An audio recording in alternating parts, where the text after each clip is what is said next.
Sungguh-sungguh Allah sangat ridho ketika seorang hamba itu makan ketika sesuap nasi dia muji Allah, ketika minum seteguk nasi dia muji Allah.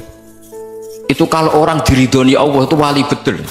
Itu untuk jadi wali itu gampang, kamu makan ridho, kamu ninjak buminya Allah ridho seneng, kamu hidup keseharian aman seneng. Nah ini supaya sampean kita semua ngaji betapa panduan Rasulullah untuk menggapai ridho Allah itu banyak yang keseharian sekali. Saking kesehariannya banyak dalam hadis dan itu sahih. Nabi menyebut hal-hal yang keseharian. Hatta ma tas'alu fi imra'atika, kamu punya uang kemudian istri kamu bisa makan, itu ibadah. Bahkan sebagian ibadah itu dicontohkan Nabi yang akhirnya diprotes sahabat, yaitu wa fi buti ahadikum sedekah, kamu menggauli istri kamu itu ya sedekah. Sampai sahabat bilang, yang benar ya Rasulullah, ayati ahaduna syahwatahu wa huwa lahu ajrun, masa urusan biologis, urusan syahwat kemudian dia dapat pahala. Nabi menjawab, alaysa lawadu'aha fi haramin akana alaihi wisrun, bagaimana kalau dia meletakkan ke yang tidak benar, itu kan dosa. Nah, hal-hal seperti ini yang saya ingin teman-teman semua, saya juga agak ingin ngaji demi Anda, juga agak ingin. Itu dosa sekali ngaji kok pesanan kelompok tertentu itu nggak boleh. Islam itu untuk semua, jadi ya cuma karena di depan saya jenengan ya seakan-akan jenengan korbannya. Itu ada ilmunya dalam usul fikih itu. Jadi orang itu harus ngaji usul fikih. Nama yang disebut, mungkin Mas Sufyan masih ingat zaman ngaji usul fikih, nama yang disebut itu tidak jaminan sebagai prioritas perintah. Jadi misalnya gini, kebetulan yang di depan Nabi itu Abu Dzar, Nabi ya bilang, ya Abu Dzarin ini uhibbuka misalnya, atau ya Mu'ad ini uhibbuka, atau ya Abu Hurairah ini uhibbuka misalnya. Banyaklah riwayat yang Nabi nyebut ya Abu Dzarin, ya Mu'ad, ya Abu Hurairah. Kemudian misalnya Nabi meneruskan khitab, ini uhibbuka, saya mencintai kamu, fakul dubur sholatin, atau sebagian riwayat disebut fala tada'anna dubura kulli sholatin Allahumma inni ala dzikrika wa syukrika wa husni ibadatik. Saya mencintai kamu, siapa saja, Mu'ad bisa, Abu Dzar bisa, siapa, saya mencintai kamu, mohon kalau habis sholat kamu jangan lupa wiridan Allahumma inni ala dzikrika wa syukrika wa husni ibadatik. Ya Allah, tolong kami permudah supaya mudah ingat Engkau. Anda tidak bisa mentang-mentang, wong nama saya Parmin, nama saya Purnomo, itu yang diperintahkan Mu'ad misalnya. Jadi yang disebut satu, tapi khitab itu untuk siapa saja. Saya teruskan ya. Jadi saya mohon semua kita melakukan kebaikan itu, kalau dalam kaidah fikih disebut al yakin la yuzalu bisyak. Banyak kebaikan yang kebenarannya itu 100%, tidak punya efek samping ke pihak lain, ke kelompok lain, ke komunitas lain. Itu tadi misalnya Anda makan dan itu murah sekali, hanya butuh satu piring, setiap punyaan kamu muji Allah, setiap minum kamu muji Allah. Itu redaksinya Rasulullah SAW disebut Allah sangat ridho ketika seorang hamba makan kemudian dia memuji Allah, atau minum kemudian dia muji Allah. Logikanya gampang, negara seperti ini yang kamu harapkan bentuknya kayak apa, mertua, ipar, komunitas, tetangga, itu nyata terjadi itu kan belum pasti. Sementara yang mesti terjadi adalah kamu butuh makan, kalau tidak mati, butuh minum, kalau tidak mati, butuh bumi yang nyaman ditempati, kalau tidak kita juga mati. Sebab itu Allah kalau menyebut nikmatnya itu hal-hal yang keseharian. Alladzi at'amahum min ju'. Allah itu siapa? Allah itu yang menciptakan kamu bisa makan, tidak berlebihan. Allah itu yang menciptakan kondisi sosial itu ideal. Zaman Nabi itu ya ada orang munafik, orang-orang pilihan Allah itu juga diuji orang sekelilingnya yang macam-macam. Semua diuji sesuai konteks zaman dan waktu. Nah, tapi ada ibadah-ibadah yang selalu disarankan Nabi. Sampai Nabi itu pernah ditanya, ayul islami khairun ya Rasulullah, Islam terbaik itu gimana? Jawaban Nabi itu unik, itamu to'am, Islam terbaik itu ya makan-makan, santai-santai. Ketika Allah menyebut beberapa kebaikan, falak tahamal akobah, wa ma adrokan mal akobah, terusannya apa? Fakku rokobah, terusannya apa? Au it'amun fiyaumin di masubah. Ya, atau acara makan-makan itu juga Islam. Kenapa? Ya bayangkan kalau tidak ada makanan, kita mati kan? Kondisi sosial tidak ideal tuh Anda masih gak apa-apa, tapi kalau Anda tidak makan, Anda tidak minum, Kamu punya istri cerewet masih bisa hidup, punya mertua cerewet masih bisa hidup. Tapi kalau tidak makan bisa mati. Berarti penting mana istri sama makan? Penting mana? Makan. Semoga istri Anda dengar. Nanti kamu disuruh makan tapi pulang deh. Itu kalau dibahasakan makan masih memahami. Penting mana nasi satu piring dengan istri? Nggak ada nasi mati, nggak ada istri belum mati. Penting mana?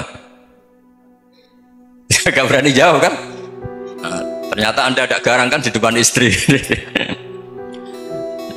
Jadi saya mohonlah, mungkin Mas Sufyan Sauri tadi yang bisa bantulah teman-teman tuh ngaji yang keseharian saja. Karena kita nyari ridha Allah itu berdasar firman Allah, dan firman Allah itu menyebut keseharian tuh riang gampang. Itu tadi misalnya wa min ayatihi manamukum billaili wan nahar. Termasuk ayat-ayat Allah itu kamu tidur. Maka dulu itu ada guyonan, ada tokoh Mu'tazilah, kelompok dalam Islam yang berpikir manusia itu bisa menentukan ikhtiarnya sendiri. Karena saya bisa duduk, duduk, ingin berdiri, berdiri. Karena kelompok ini nggak terima kalau semua kehendak Allah, nanti bagaimana kalau semua kehendak Allah kok ada hisab ya, ada sanksi.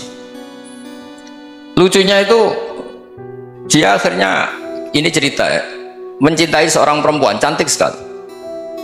Dan itu dia menjadi ahli sunnah itu oleh hal-hal yang sepele.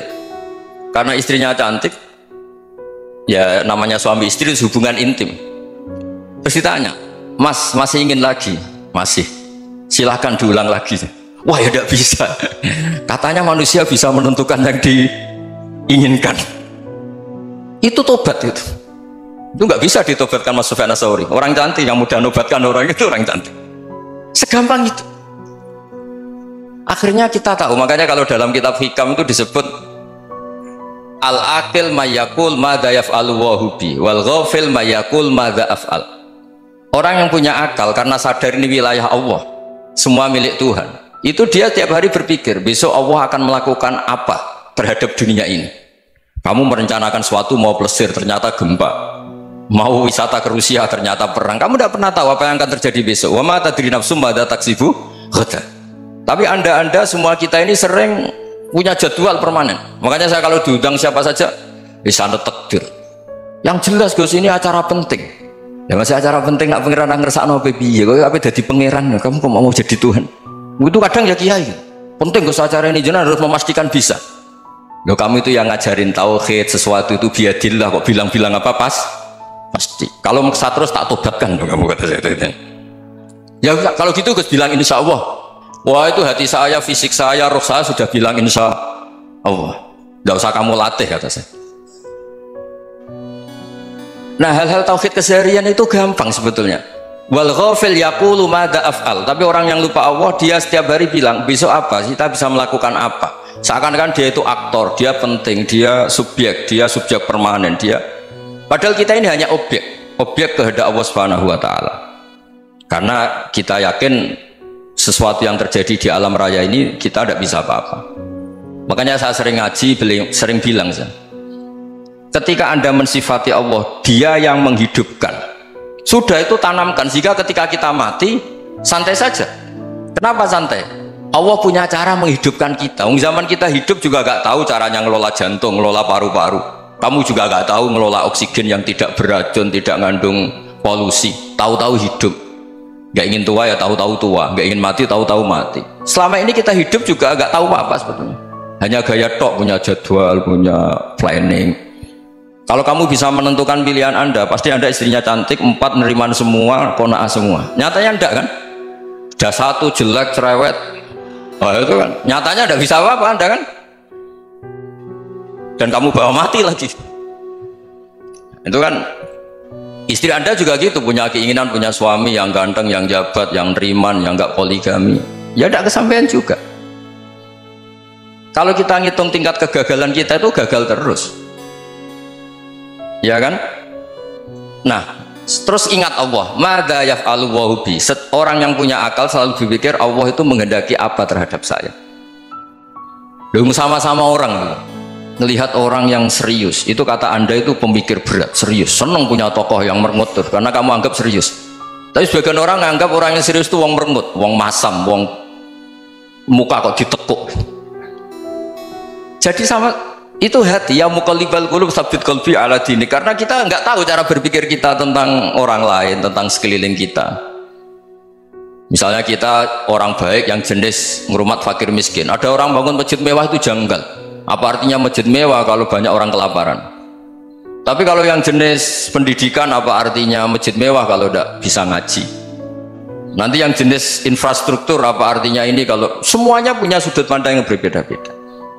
Dan Islam mengapresiasi semua kebaikan.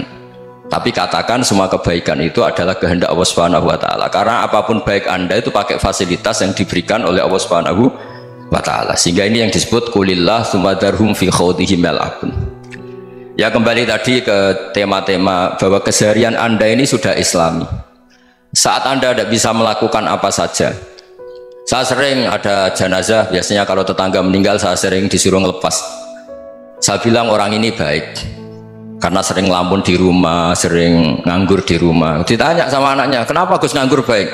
Ya kalau dia nganggur artinya juga agak berbuat sesuatu yang maksiat kan? Ya kan, orang nganggur di rumahnya ya tidak bunuh orang, tidak maling, tidak korupsi, ya namanya nganggur di rumah.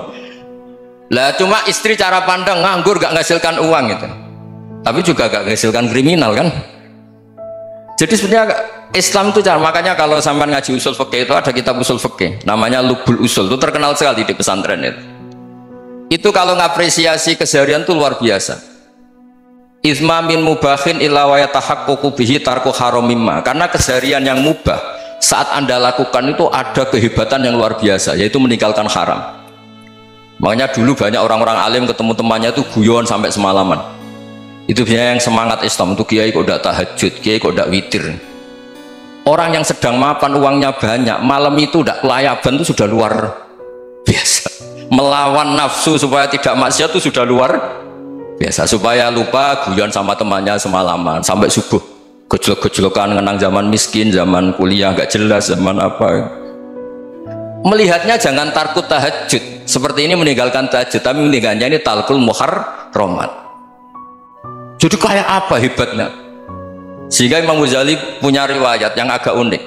Hatta takuna ibadatu akhiri hadil ummah iku an-naum. Sehingga suatu saat ibadah terbaik umat ini itu tidur. Itu kan riwayat kontroversi. Ketika Imam Ghazali tanya, kenapa iya? Kenapa kamu mulai keluar dari rumah itu sudah banyak maksiat, melihat perempuan yang enggak mahram, melihat fenomena. Tapi kalau kamu tidur tuh enggak melihat apa-apa. Tapi juga kamu jangan nganggap tidur itu ibadah betul. Saatnya melakukan fardu ain malah masih tidur. Tapi itu sudut pandang yang menjadikan kita Islam itu gampang. Jadi saat Anda tidak bisa aktivitas apa-apa, misalnya ada beberapa orang yang lumpuh itu memang nggak bisa Jumatan, nggak bisa ibadah, tapi dia juga nggak bisa maksiat. Tidur itu memang Anda saat itu tidak bisa tahajud, tidak bisa witir, tapi saat itu ada zina, ada maling, tidak gosipkan orang, tidak bully orang, tidak menanamkan kebencian, tidak hasud. Sehingga tidur menurut Allah Ta'ala wa min ayatihi manamukum billaili apa wanahar. Karena di tidur itu selain ada unsur istirahat, jaga kestamina, juga ada unsur meninggalkan beberapa keburukan. Nah, saya mohon ibadah yang keseharian ini kita jaga supaya kita semua baca ayat itu fasih itu tertanam di hati. Allah itu siapa? Alladzi at'amahum min ju'i wa amanahum min khawf. Dan Allah kalau cerita di Quran itu anna sababnal ma'a sabba thumma syaqaqnal ardhan wa syaqqa fa'ambatna fiha habba wa inaba wa qadba wa zaituna wa nakhla wa hadaika hulba. Kamu tahu saya ini siapa? Kata Allah, saya ini adalah Tuhan yang menurunkan air, kemudian ada tanaman banyak, habba wa inaba wa qadba, ada zaitun, ada tin, kalau orang Jawa mungkin ada tela, ada padi, ada mangga, ada pisang. Sudah, wa inaba wa zaituna wa nakhla wa hadaika hulba, ada perkebunan yang lebat. Tujuannya apa? Mata Allahkum, silahkan kamu pakai, kamu nikmati. Tapi karena kadang kita ini punya ide-ide besar, tadi untuk syukur saja nunggu punya istri riman, rumah baik, tetangga baik, komunitas baik, semuanya baik baru syukur. Lama-lama nanti ada di surga, syukurnya nunggu surga paling kelas A. Itu sudah ada yang menghuni Rasulullah, kamu nggak boleh di situ. Masa untuk syukur saja repotnya, masya Allah. Jadi mohonlah Quran yang kalau Anda hafalkan juz amma itu kan ada ayat-ayat yang kayak tadi. Ya, fal yanzuril insanu ila ta'ami. Coba lihat Apa yang kamu makan? Dari mana? Dan untuk mempertahankan hidup kamu keseharian. Jadi jangan kira ibadah itu harus membentuk komunitas yang versi Anda. Ibadah itu harus yang hal yang mulu-mulu. Kesehariannya Anda alami. Loh, ini saya tidak bikin-bikin. Saya ngaji bukan karena berdasar pesanan. Itu ayat yang saya baca kan betul ada ayatnya kan. Fal yang dzuril insanu ila tu'ami anna sababnal ma'a sabba thumma syaqqaqnal ardo syaqqa fa ambasna fiha habba wa inaba wa qadba wa zaituna wa nakhla wa hadaiqa ghulba. Terusannya apa? Mata'al lakum, silakan kamu nikmati. Mata itu silakan kamu nikmati. Ya kayak sampean dikasih hidangan ya makan. Ya sudah makan, habis makan ya minum, habis itu ngantuk ya tidur. Ya sudah normal-normal saja. Kayak apa indahnya Islam. Tapi Anda mencari Islam yang gimana lagi? Nah itu yang diajarkan guru-guru kita, diajarkan sanad kita sampai Wali Songo, sampai Rasulullah SAW. Bahwa pada akhirnya ada jihad, ada perang. Itu dulu memang perang, bukan membunuh, beda. Dulu kita dijajah Belanda ya perang, dan itu normal karena kita dijajah. Jadi ketika orang lain ingin baik sama kita, wa in ahadum minal musyrikin astajaroka ya fajirhu hatta yasma'a kalam Allah. Kalau mereka ingin baik ya kita baik. Makanya ada istilah musta'man, mu'ahad. Kalau mereka ingin damai, berdampingan dengan kemajmukan ya itu yang lebih baik. Karena memang Islam menghormati proses perdamaian. Wa in janahu lis-salmi ya fajnah lah. Kalau ingin damai ya kita harus